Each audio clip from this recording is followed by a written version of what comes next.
All-Star SM Radio. We got Amel. I said it right. How you pronounce it? Yeah, you did. I said it right, y'all. I said it right. Got her in the building. She in Chicago, about to do a phenomenal performance. How you feeling? I hope I do a phenomenal performance. I'm feeling good. It's really cold here. I mean, like, it's been cold in New York, but it's so cold here when I go outside, my throat hurts. Like, I can't talk because the cold air goes right to my cords. So Ooh, Windy City. It's for real. But you know what? The warmth that people had kind of rained upon me every time I come here beats out the cold anytime. And I know it sounds like really corny, but it's just been like a home away from home for me here. Oh, okay. I was raised in New York. They had some artist buildings in the late 70s and the early 80s. About 5 of them went up, and what they were for artists and their families. You know, they paid what they could afford so they could continue to do the art that they were doing because they believed in somehow supporting artists. And so I grew up in a building where most of the people I played with and most of their parents were in some sort of art, whether it be visual or performance or music. And I think that's because my parents are in the art world. They gave me a lot of stuff, but I think that was probably what shaped me the most. Nothing was off boundary, you know, was off limits for me. So I've always listened to everything, and I danced for 12 years before I sang. I did ballet, so I think it was just art was normal to me, and performance was normal to me. I never even thought of making money out of it because everybody was broke. It wasn't like, yeah. So I mean, I was really happy when I was working at a publishing company when I was 18, and the person that was producer there was Bryce Wilson, who later on became the other member of Groove Theory. He asked me to write a song to one of his tracks. He was shopping a deal and he needed some songs written, and he heard that I wrote, so I wrote a song and I demoed it, and then he said, well, why don't you just be in a group with me? You should write songs. And I was, and it just kind of like fell into my lap like that, and then I ended up being in the group, and then here I am here. I mean, we were the only writers. I was the song. I wrote the lyrics and melodies, and Bryce was the producer. And I was the only singer. I've always done my own backgrounds from the very beginning. So I mean, going on the road, you see other background singers and you see musicians, because we didn't ever really do recorded shows. And that's another thing from the beginning for me. It was always about doing a live performance, because for me, I think I get fed from the musicians. You know, that's what leads me into improv and making it fresh every time. And so, yeah, it was just Bryce and I, and of course he would hire people to come in the studio and play for stuff. Okay, so what is it like? I heard now you have your children themselves. Now they're getting into the entertainment business. What's that like? What's that because my husband is he's produced the albums that I've done on my own, and he is also my manager, luckily. And we met before Groove Theory, and I had my first child before Groove Theory as well. So both of our kids grew up while I was making albums, while I was on the road. And I guess just like, you know, kids whose parents are doctors, they might become a doctor. You know, it's just in their blood. They grew up around it. I was pregnant while I was on the road. I was pregnant while I was in the studio.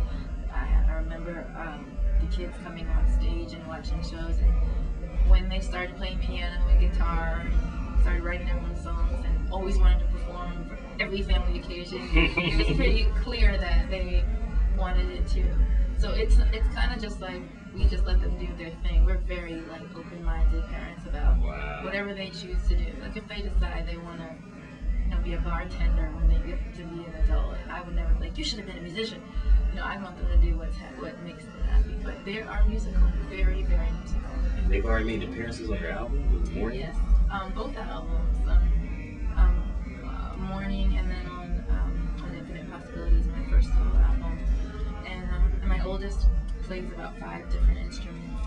And so she's been on the stage with me. She's accompanied me at the Blue Note in New York on roads, and she does backgrounds, and she's itching to get on the road and do her own thing. She's done her own album as well. She don't got no group or nothing like that? Like, oh no, she's not checking for a group. Wow. She's like, she produces as well. She has, you know, because of this day and age with modern technology, she's had her own computer since she was 7, and she's learning Pro Tools. She has GarageBand, so she makes her own tracks now, and yeah, I'm learning from her. Wow, yeah. How many women producers have you heard? That's great. It's really great. My husband has taken a lot of time and effort to take her under his wing so that she could have that under her belt, you know, and be able to do that as well. Like, so model herself after someone like Patrice Rushen, who is definitely a dying, you know, brand of musician, female musician. So what was the cause of leaving group theory and you going to it as a solo artist? Just growth. Yeah. I mean, I think there are some people who do really well in a group and some people who want to be out on their own. And I love collaboration. Mm-hmm. The situation I have, my husband Larrieux is the producer, but he's also a writer and he plays instruments, and so we have a collaboration. It's not like I walk in and just do what I'm told. It's like I go and do my thing, but he also doesn't come in and do what he's told. He gives, you know, it's like we bounce off of each other. But I really do know that in my heart, I have a lot of things I'd like to do in a particular way, and I would never want to step on anyone's toes. And I think for Bryce and I, we both realized we were going in very different directions, and it would have been a disservice to the audience if we had put out a kind of discombobulated album that had like my vibe over here and his vibe over here. And I think, you know, that's just kind of why I left. So any surprise collaboration, group theory, reunion, or some on albums? Well, we are always talking. Bryce introduced my husband and I, so we're all still in contact and talk, and we always talk about it. About once a year, twice a year, we like start talking about it. But all of, you know, we're all doing our own things. I think Bryce is actually in film school now. Yeah, so he's taking not only acting but behind the scenes seriously. So when we can all find time, you know, I'm still thinking about having a third child possibly one day down the road. I don't know how I can do that and like be in a group and do my own thing and help my daughter write her album. I was like, I want to do it, but I want to be a sane human being at the same time. So I don't know if I should spread myself too thin. You're doing your thing. I can't tell you had any children. Your skin's all clean and clear and all that good stuff. You know? Women know how to conceal. I'll tell you that. So what's new for 07? What can we expect? I'm doing right now something that I wanted to do for a long time, a jazz standards album. People have always asked me, why don't you just do a really straight ahead jazz album? Because mostly in my live shows, I allow myself the space to do the stuff that I may not do on my albums, which is a lot of improv, and you know, explore my jazz chops. And so this album will be standards, songs that I loved as a kid.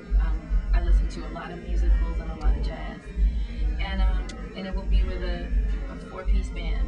So it's different from what I've done, but I always will do these kind of projects simultaneously with like an Amel Larrieux album, and that's kind of nice. I left to major labels about 5 years ago, and part of the reason was because I want to be able to put out whatever I wanted, whenever I wanted, and have the support behind it. So it's like I'll be doing a house album next year. I really love classic house music, deep house, and it's got an itch in my bones to do it. This is universal, boys. It is. It never dies. Brings the people together. It does. So do you mess with MySpace? You know about it? Yes. Okay. What's your MySpace page? Amel Larrieux MySpace.com/Bravebird2. That's it. Bravebird2. Okay. Okay. But if you put Amel Larrieux in MySpace, it'll show you where to go. All right, well, I got all the fakers out there, so the official one. Yeah, that's why it was. It's Bravebird2. Bravebird2 is the official.